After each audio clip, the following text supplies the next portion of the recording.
नमस्कार दोस्तों, मैं हूं शिवानी पांडे और आप देख रहे हैं 4 PM। दोस्तों, अगर मोहल्ले में किसी एक अंकल को हार्ट अटैक आता है तो अगले दिन से उनके पड़ोस के सभी अंकल डर के मारे पार्कों में दिखाई देने लगते हैं। कुछ ऐसा ही डर अब हमारे मोदी और शाह को भी लगने लगा है। दोस्तों, हाल ही में नेपाल में हुए तख्तापलट से मोदी और शाह की बैंड बज चुकी है। इस तख्तापलट से उनको कहीं ना कहीं अपना फ्यूचर नजर आने लगा है। अब तक तो मोदी और शाह को डर था कि कहीं विपक्ष ही ना उनकी सत्ता छीन ले, लेकिन श्रीलंका, बांग्लादेश और अब नेपाल में जिस तरीके से तख्तापलट हुआ है उससे मोदी और शाह कांपने लगे हैं।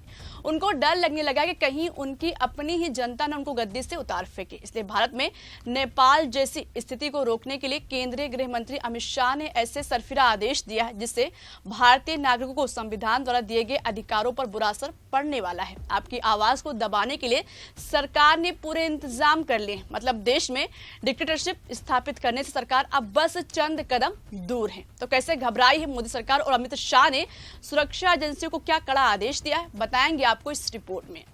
दोस्तों, आज हम बात करने वाले हैं उस आदेश की जिसने साफ कर दिया है कि मोदी सरकार अब सिर्फ विपक्ष से ही नहीं बल्कि जनता से डरने लगी है। डर इतना गहरा है कि अब जनता के विरोध प्रदर्शन को रोकने के लिए पूरा खुफिया और पुलिसिया तंत्र लगा दिया गया है। और इस डर की वजह क्या है? नेपाल। जी हाँ, नेपाल में हाल ही में जो बड़े पैमाने पर जन आंदोलन हुआ और वहां की सत्ता को हिलाकर रख दिया, उसका डर अब मोदी और शाह के दिलों में घर कर चुका है। इसलिए अमित शाह ने पुलिस अनुसंधान एवं विकास ब्यूरो यानी BPRND को आदेश दिया है कि स्वतंत्रता के बाद हुए सभी बड़े प्रदर्शनों का अध्ययन किया जाए, खासकर 1974 के बाद वाले आंदोलनों पर।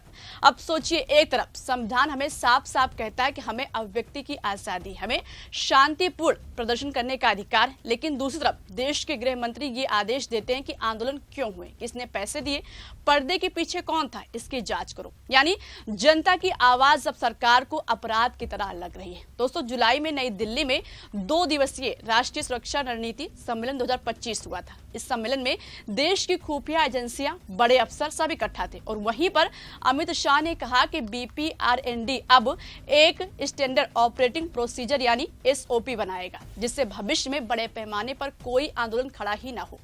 दोस्तों, जरा ठहर कर सोचिए, आंदोलन को रोकने के लिए SOP। अरे भाई, आंदोलन तो लोकतंत्र की नब्ज है, आंदोलन तो जनता का हक है। लेकिन मोदी और शाह को यह हक अब खतरा लगने लगा क्योंकि उन्हें डर है कि अगर जनता सड़कों पर उतर आई तो 56 इंच का सीना धंस जाएगा। और सिर्फ इतना ही नहीं, शाह ने BPRND को कहा है कि वो राज्य पुलिस विभागों और CID की पुरानी रिपोर्टों को खंगालें। यानी 1974 के JP आंदोलन से लेकर हाल के किसान आंदोलन और CAA विरोध तक इन सब की फाइलें फिर से खोली जाएंगी। सरकार ये देखेगी कि कारण क्या थे, पैटर्न क्या था, परिणाम क्या हुआ और सबसे ज्यादा इस पर नजर होगी कि पैसे कहां से आए। अब जब पैसे की बात आ गई तो इसमें ED और CBDT जैसी एजेंसियों को भी शामिल किया गया है। यानी अब अगर आप आंदोलन करेंगे तो सबसे पहले आपकी जेब टटोली जाएगी, आपका बैंक खाता खंगाला जाएगा, आपके नाम पर ED का नोटिस आ सकता है। यानी जनता का आंदोलन जो संविधान का हक है उसे अब मनी लॉन्ड्रिंग या टैक्स चोरी का केस बना दिया जाएगा। दोस्तों, अगर आप ध्यान दें तो किसान आंदोलन के वक्त भी यही खेल हुआ था और आपको शाहीन बाग भी याद होगा। तब भी इन्हें CAA NRC का विरोध कर रहे भारतीय नागरिकों को विदेशी फंडिंग का एजेंट बताया गया था। अब उस सोच को SOP में ढाल दिया गया है। लेकिन अमित शाह इतने में कहां रुक जाएंगे। उन्होंने कहा कि BPRND को राज्य पुलिस विभागों के साथ मिलकर धार्मिक आयोजनों को भी अध्ययन करना होगा। क्यों? ताकि भगदड़ जैसी घटनाओं के पीछे के कारण समझे जा सके और निगरानी के लिए SOP बनाई जा सके। सुनने में ये सुरक्षा की चिंता लगती है, लेकिन असली मकसद भीड़ पर नजर रखना होगा। मोदी और शाह को डर है कि कहीं कोई धार्मिक भीड़ नारेबाजी करने लगे, कहीं ये भीड़ गुस्से में सत्ता से सवाल न पूछने लगी। इसलिए अब त्योहार भी सरकार के रडार पर होंगे। और दोस्तों, कहानी का एक बड़ा हिस्सा है पंजाब। अमित शाह ने साफ कहा है कि पंजाब में खालिस्तानी उग्रवाद और सामान्य आपराधिक गतिविधियों से निपटने के लिए अलग अलग रणनीति बने। इसके लिए उन्होंने NIA, BSF और NCB को आदेश दिया है। एक वरिष्ठ अधिकारी ने मीडिया को बताया कि शाह का कहना था कि पंजाब के मुद्दों की गहराई समझ रखने वाले अफसरों की एक टीम बनाई जाए ताकि पंजाब के लिए अलग अलग तरीके तैयार हों। और NIA को कहा गया है कि आतंकवाद और अपराध के गठजोड़ को तोड़ने के लिए एक यूनिक अप्रोच तैयार करो, जैसे कि अपराधियों को उनके इलाकों से निकालकर देश के दूसरे हिस्सों की जेलों में भेज दो। यानी पंजाब का अपराधी अगर वहीं की जेल में है और अपना नेटवर्क चला रहा है तो उसे गुजरात या किसी और राज्य की जेल में शिफ्ट कर दो ताकि उसका नेटवर्क टूट जाए। दोस्तों, सबसे चिंताजनक बात यह है कि यह अभियान मोदी और शाह की उस मानसिकता का प्रदर्शन है जहां लोकतंत्र का मतलब अब उनके लिए सिर्फ चुनौतियों का सामना करना नहीं रहा, बल्कि चुनौतियां पैदा होने से पहले ही उन्हें नष्ट कर डालना है। उनके शब्दों में राष्ट्रीय सुरक्षा बहुत कुछ समेट लेती है, विरोध को पैटर्न में बांटना और फंडिंग को कानूनी नजरिए से खंगालना। ये उस डर का नतीजा है जो नेपाल की सड़कों पर पड़े हाथों से पैदा हुआ है।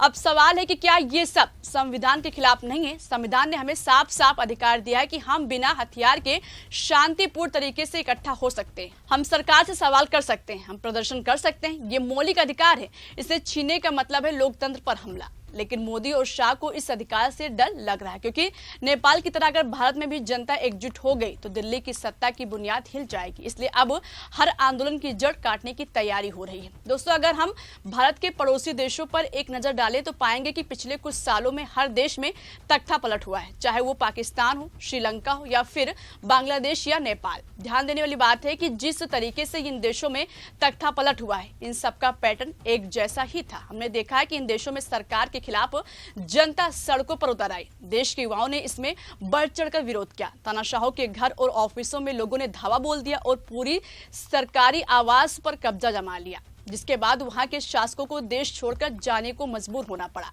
बांग्लादेश में युवाओं के प्रदर्शन के चलते शेख हसीना की सरकार गिर गई। नेपाल में हाल ही में केपी शर्मा ओली की सरकार को जेन जी ने तख्ता पलट कर दिया। भारत में भी कई जन आंदोलन हुए, लेकिन आज तक ऐसे तख्ता पलट कभी नहीं हुआ। ऐसा नहीं है कि इस देश में कभी जन आंदोलन नहीं हुए। पीछे मुड़कर देखें तो इमरजेंसी के खिलाफ जेपी का आंदोलन सबसे प्रमुख उदाहरण है। मोदी सरकार बनने से पहले ही अगर हम देखें तो साल 2011 में अन्ना आंदोलन ने यूपीए 2 की विदाई की रूपरेखा तय की थी। उसके बाद भी देश में कई जन आंदोलन हुए, लेकिन कभी किसी आंदोलन ने ऐसा रूप नहीं लिया जैसा हम अपने पड़ोस में होता हुआ देख रहे हैं। ऐसे में सवाल उठता है कि फिर भी मोदी और शाह क्यों इतने बेचैन थे? तो आपको बता दें कि हाल ही में जो पड़ोसी देशों में प्रदर्शन हुए, उनके पीछे कुछ ऐसे जनता के मुद्दे रहे जो सब जगह कॉमन थे, जैसे कि महंगाई, बेरोजगारी, शिक्षा और सरकार का तानाशाही रवैया।